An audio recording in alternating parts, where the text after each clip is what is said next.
are back with our next session of the day of our wonderful, wonderful Fam Friday. And we are now with Asana learning about interviewing and that technical prep, right? That technical prep aspect that could really put you aside and highlight you as the person to be hired. So, as y'all know, please go ahead and give a bunch of support in the emojis and the chat. Say hi, ask questions, and let's give it up for the Asana team. Thank you. All right. Hello, everybody. My name's Kevin, and I'm here with a couple other people from Asana. And we're going to be here talking today about interviewing, and notably about what to expect and how to ace your next software engineering interview. Just a quick little agenda today. We're going to be covering some introductions. Who are we? What is this workshop? Why we're giving it? What we're going to really be talking about. We're going to get to the fun bits, what happens in an interview and how to answer a technical question. And then we'll have some time at the end to learn about Asana, ask any questions that you want, do things like that. Cool. So let's start with who we are. My name's Kevin. I'm a software engineer here at Asana, and I'm joined by Jonathan, who is also a software engineer, Sabrina and Melanie, who are from our talent program. What is this workshop? So we believe that interviewing is a skill, and that it is a skill that is different from just pure software engineering, that you can learn, practice, and get better at. Just like public speaking is a skill, interviewing is something that we think you can develop as well. And interviewing is the skill by which we can empower you to showcase your engineering skills in technical interviews. We really want you to not be able to show your skills as best as possible without worrying about kind of all of the other things. So going really broadly, we have a few resources online that'll help you learn these things. Our Asana interviewing philosophy, and there's a link. We also have an interviewing guide, which goes really in depth into all of the question types from behavioral to technical that you might see in an interview, how you might want to tackle them, and it'll definitely provide practical knowledge, extra resources, and ways to practice. And the last thing that we have is this workshop. We're going to use this time together to go over just a sneak peek of the content, focusing on technical questions, and we'll definitely be in the chat if you kind of have any questions, if you need clarifications, things like that. So what happens in a software engineering interview? What Asana's interview process looks like is 3 stages. The first thing that you'll get is a code signal assessment. It'll be about 2 hours coding by yourself and submitted online. The next stage is a phone interview where you'll spend 60 minutes on the phone with one of our engineers, collaborating on a shared coding environment. You'll be chatting a little bit about technical questions about yourself, things like that. And then you'll proceed to the on-site, where there's 3 interviews, 3 60-minute interviews where you'll work on a variety of technical questions. You'll get to meet a lot of different people, and all of those things. I saw one question in the chat. Can we get those links posted? I think we'll be sending this out after, so you'll definitely be able to access these links at that time. Cool. During each interview, you'll do a few things. You'll do some introductions. You'll get to know your interviewer. You'll let them know about yourselves. This will be pretty brief and to the point. What are you looking for in your next job? What kind of things have you done in the past? And just sharing a little bit about something that you've worked on that you think is relevant or that you think is cool and really showcases who you are. You'll then jump into technical problems, which is what we'll spend the rest of this session going over. That should take most of the time, actually.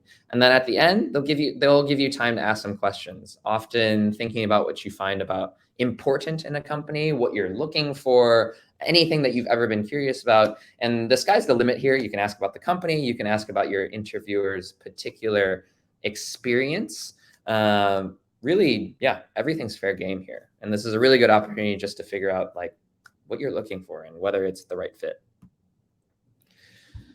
Cool. So we've gone over kind of what to expect. How do you answer a technical question? For us, we've divided interview questions into 3 types. There are coding-focused questions, and this might, for example, we might ask you to implement part of the game of tic-tac-toe. We also have algorithms-focused questions. How do you take a linked list and reverse it? And there are also kind of broader system design-focused questions. For example, some of you might have used tinyURL. How would you imagine building it? And all of these questions are really broad and kind of go beyond just the amount of time that you'll have in an interview. But we're hoping really just to get parts of it and like see how we explore kind of the whole realm of building something from scratch. Our goal for today then is to share a strategy that you can use on all 3 of these types of questions. And just to kind of have a mental framework for like, where am I at in this question? Where do I go now if I'm stuck? And how do I really start to make progress? And we divided these things into 5 steps. So I will explain each of the steps. I'll ground them in a question that you might be asked and kind of give some sample answers and sample kind of responses. So the 5 steps that we have here today are clarifying the question, determining your priorities, really figuring out the simplest solution that meets all your needs, really reflecting on your solution that you've created and identifying trade-offs, things that could be improved, things that aren't quite right, and then picking one of those and making improvements, and then kind of repeating that cycle of 4 and 5. So I'll introduce the technical question that we are going to ground these in. And this is reversing a linked list. So this is an algorithm style question that I mentioned a little bit earlier. So a linked list is a type of data structure that points in a single direction or 2 directions and gives an ordering. So we have A, B, and C. And if answering this question, we would want our output to be CBA. So that's how we're going to ground this. That's all kind of the context that you need for now. Let's go into that first step, which is clarifying the question. To set yourself up for success, you actually need to understand that you actually need to understand the question fully. What is your interviewing expecting in terms of a solution? Do they want you just to kind of like talk it through? Do they want you to write code? Are there any things that they're looking for? Does it have to be really, really fast, or does it have to work in certain types of inputs? If it's a really broad question, this one isn't super broad, but if it was a really broad question like building a link shortener, asking them like what things that you might want to focus on. In this case, for reversing a linked list, I would say that kind of this performance requirements, asking, hey, do I need to do this in a certain runtime? Or are there restrictions on the type of libraries or kind of helper functions that I can use? Or even like understanding whether it's a singly linked list or a doubly linked list. Those are all great clarifying questions. So you understand the question, you're on the right page with your interviewer, you're starting from the right foundation. So next, what are your priorities? The question may have a really, really large surface area. You'll have to figure out what area the interviewer wants you to explore. And this is just really about making sure that what you're saying is exactly what the interviewer is looking for. For example, what are the minimum requirements? What is least important for you to build? What are the hardest parts of this question? And something that people forget is that you can really get help from your interviewer. Asking them questions is going to kind of push you forward in terms of the progress that you're going to make. So in terms of this algorithms question, I think the most important thing about reversing a linked list would be writing the actual algorithm itself. The things that we might not want to focus on are who might be using this, and like, is there a system that's trying to reverse a linked list, or all of those different things. Step 3. What is the simplest solution that was solved for our priorities? And starting simple is kind of what we think is kind of the baseline that you want to start from. Lots of things might be running through your head around, oh, I could try this, I could try that. But nothing counts until you put something down on paper. And it gives you a baseline by which you can keep iterating. And often enough, starting simple is enough to do well on a question. It's really easy to go simple and be like, okay, this is where I'm at. Get feedback from your interviewer in saying, maybe this part isn't as fast as we want it to be, or can we talk more about this part? Than it is just to kind of like have a bunch of ideas in your head, find the perfect one, and put it down on paper. So what's the fastest way? What's the easiest way for us to reverse a linked list? We might iterate through our list, take all of the items and store all of the items in an array, and then we might go ahead and reverse the array, and then we might iterate through the array to create a new linked list. So that's kind of a really simple solution. We are using existing built-in data structures. We are using built-in functions from whatever language that we are coding in, and we are kind of this is really simple to explain to an interviewer. So we have a really simple solution. Step 4, identify what the trade-offs your solution is making. As with all things, nothing can be perfect. All software makes trade-offs. For example, it might be really simple to implement, but it might have poor performance. Reading might be fast, but writing might be slow. It might be really, really fast, but it might use a lot of memory. It might be really hard to understand. So analyzing our solution here, it's really simple to understand. It's 4 lines of kind of writing code and kind of some comments. But we make the trade-off of using extra memory. We make the trade-off of iterating through the list twice. Once to put it all into array, and then once to reverse the array itself, and then iterating through the array to create a new list. There's a more tricky solution that modifies the original list in place, that uses less memory and only iterates through once.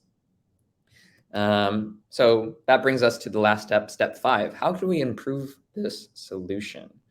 This is the core step and really the hardest one. Now that you have something that works, how do you go ahead and improve it? I'll note that there is no cookie cutter solution. I'll also note that that previous solution that was really easy to understand, but maybe not the best in terms of performance and not the best in terms of memory, might be the right solution for you. It is more important for the step to be able to say, this is my solution and this is what is right about it, and this is what is maybe not right about it, than it is to kind of be able to do everything perfectly. Some strategies for improving, starting with examples and seeing if you can find a pattern. Think about particular functions or data structures that you could use in order to kind of optimize your solution. Or you could go off in a totally different direction. Maybe you're at kind of a dead end. So we know here that we can build kind of a function that points that uses a pointer throughout the link list and kind of redirects all the arrows or all the pointers. Sorry, we can keep a temporary node to where we are in the link list. And as we go iterate through the list, we can redirect the next pointer to the one that we were previously at. And if you iterate through the entire array, you'll have, or sorry, iterate through the entire list, you'll have a reversed linked list. And so that's just one way to improve this solution. And kind of with a more complex problem, you'll probably go through this cycle at least a few times. In the span of 30 minutes or 45 minutes, you could get quite far. And so this, like, what I want to impart on you is that, like, this was a really kind of scoped in example of how to apply this framework. And this framework is something that we think you can take to coding questions, to algorithms questions, to design questions. Cool. So there are going to be more preparation materials. As we mentioned earlier, you'll have all the links in the slide deck. I'm going to hand it over. Oh, sorry. I'm going to hand it over now to Sabrina to kind of talk through our interview process and kind of the opportunities available with Asana. Fantastic. Thanks so much, Kevin. Hi, everybody. I'm Sabrina Silva, and I will be walking you through just a little bit more on what our interview process looks like. Highly recommend, if you haven't already ever used Asana or heard of Asana, to create a free Asana account just to learn how to navigate the tool. This is something that is very much built in to working at Asana, because from an internal perspective, that is how we operate from our own tooling work management perspective. Attending a one-on-one workshop like you are today, so you're partly through the process there. Submitting a job application, we'll be opening up job applications. We'll be following up after this to let you know on timelines. We then have a code signal assessment, as Kevin alluded to earlier. The technical phone interview on-site prep session is usually happening with the recruiter to give you a heads up on what to expect. And then an on-site interview loop lasting more or less around 3 hours. That can vary just depending on what we're covering based on your specialty or specifics. And then you would receive a notification about your candidacy regarding offer or any feedback that we might have for you just on where you stand. All right. Wanted to just take a really quick pulse check on how many of you have heard of Asana.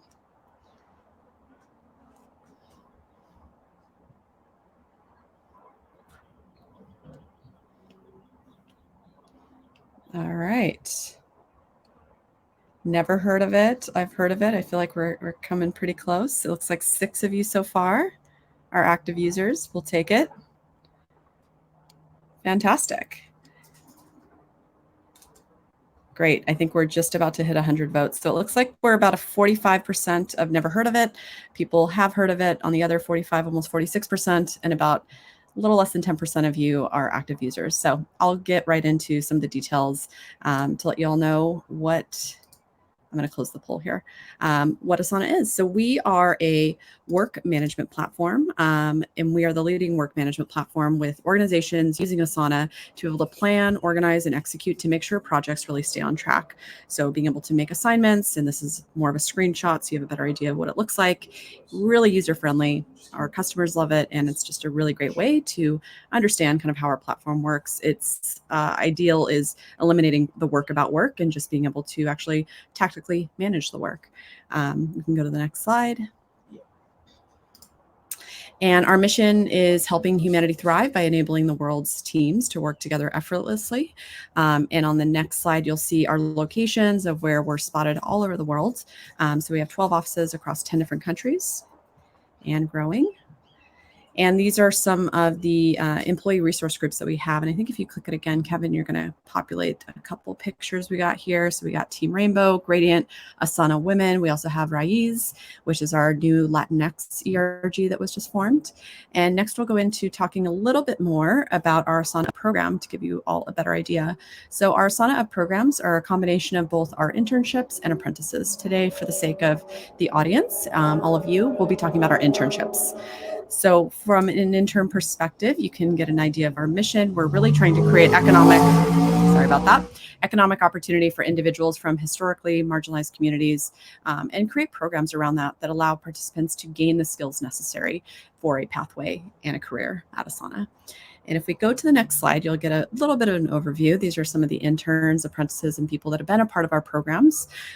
We try to ensure that we have impactful projects so that you're doing meaningful work. You're actually building and utilizing tooling within our own system that is able to help an immediate beta internally, and then potentially kind of be utilized on our tool externally. So it's really impactful in some of the project work that I've seen, even just in my time here at Asana.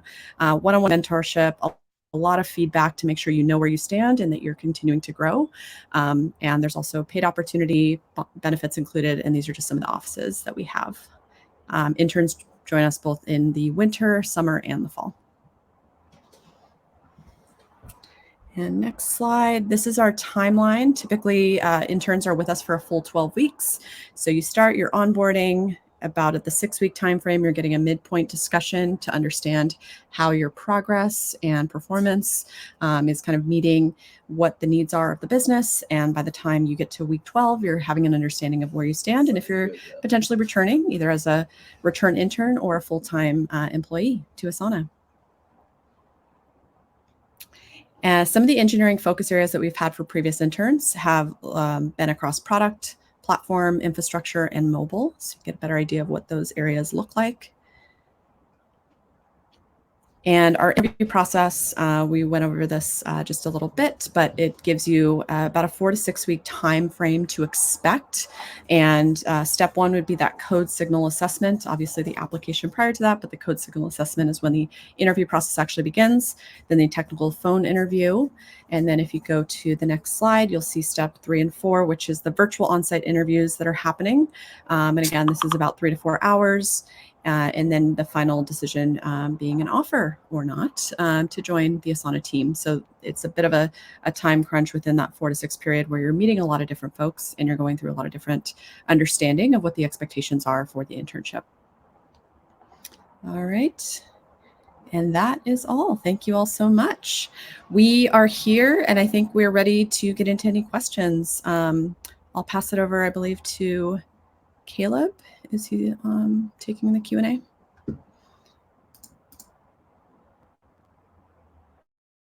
All right, I think maybe we can go from here. So Kevin and Jonathan, I'm going to go ahead and just kind of go through these questions just to pinpoint them and say them out loud to the group. And then if you don't mind chiming in, can have a better idea of what to respond with in some of these that are a bit more technical. Do you have any specific, insightful approach to interviewing type? And is there a specific interviewing type? And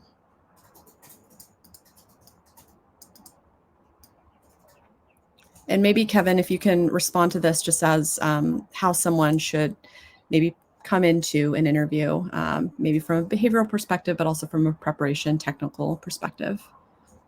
Yeah, for sure.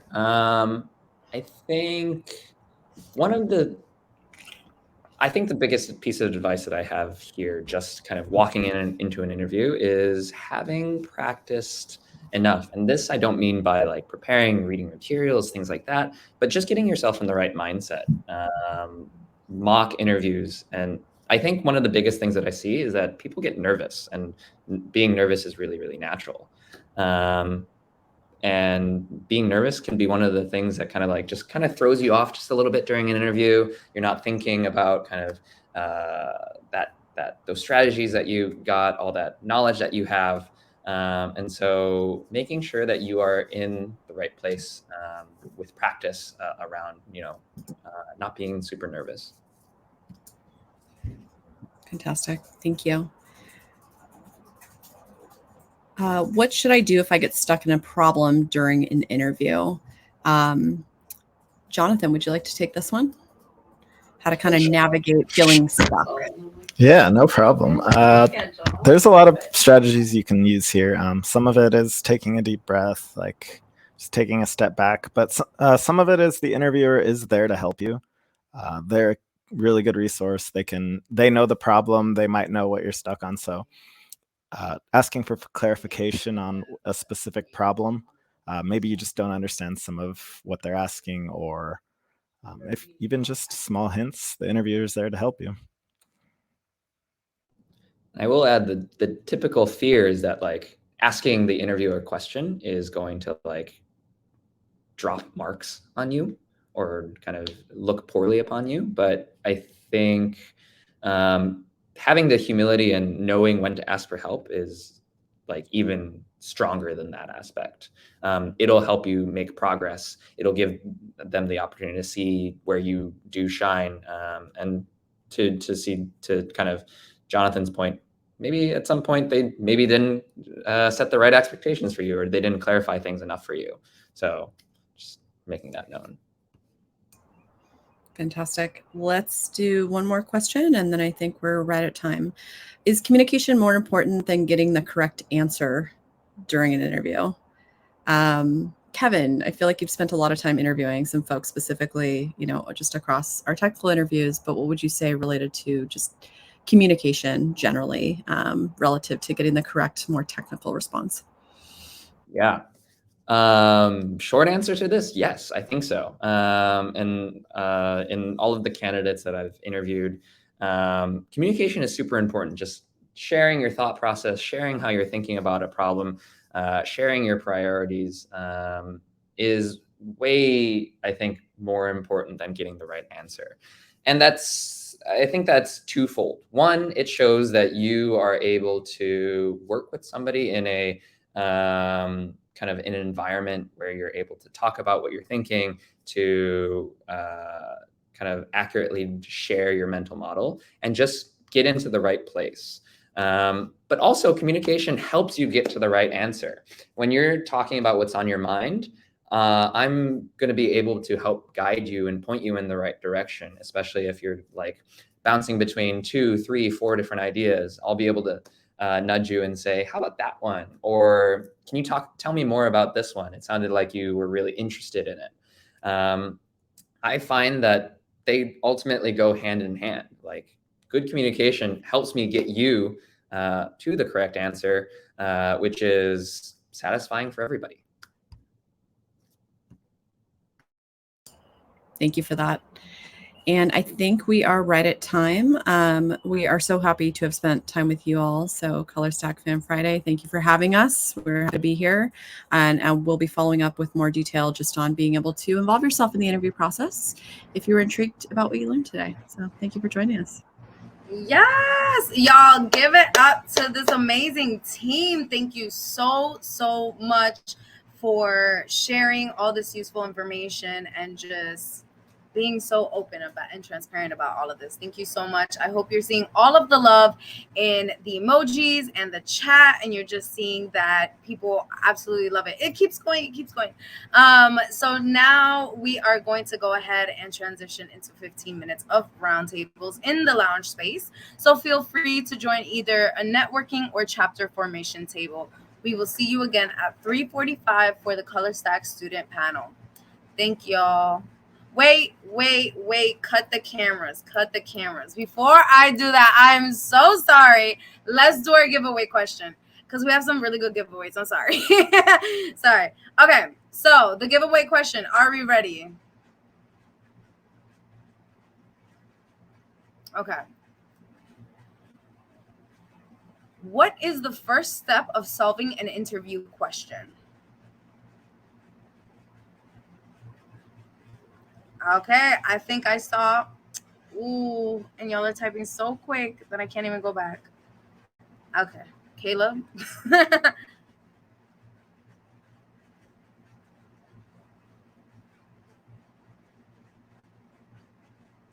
Let's see. The answer was clarify the question. That was the answer. So the person who got it right first.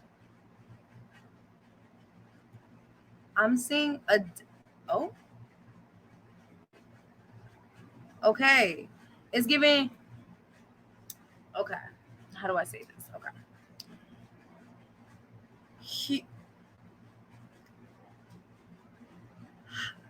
I'm gonna put your name in the chat, but also I'm gonna say it. Q Hong. That's you. Congratulations.